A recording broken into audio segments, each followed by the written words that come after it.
I once stole money from a patient when I worked in the ER. Another nurse who works in my hospital got fired.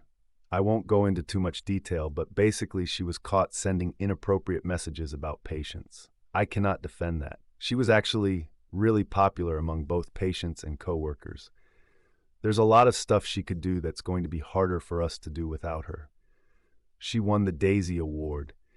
If I were a patient and she was going to treat me, I would have felt like I'm in good hands. Clearly she wasn't perfect.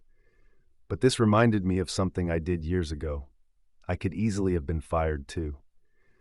That patient came in after an accident. He was in a lot of pain. We were sedating him, and it took a few minutes. He was screaming. It was heart-wrenching. I was changing him into a gown, and of course the curtains were closed for that. I noticed his wallet was heavy. I knew stealing was wrong, and I wasn't planning to do that.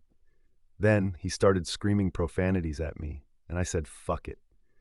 I reached into his pocket to take out his wallet, looked inside, and found a lot of cash. I took it. I was finishing my shift soon. By the time anyone noticed the missing money, at least 10 different people would have had access to it. Not to mention, who would even believe that he had so much cash in his wallet?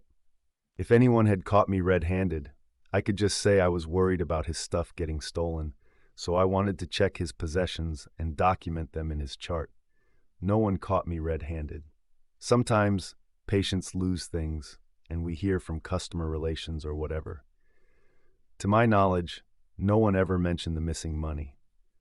Aside from that incident, I like to think I'm a good nurse, but of course I've had moments of weakness. What's the difference between someone who makes a terrible mistake and someone who loses their job over it? I don't know. The one that loses their career was caught.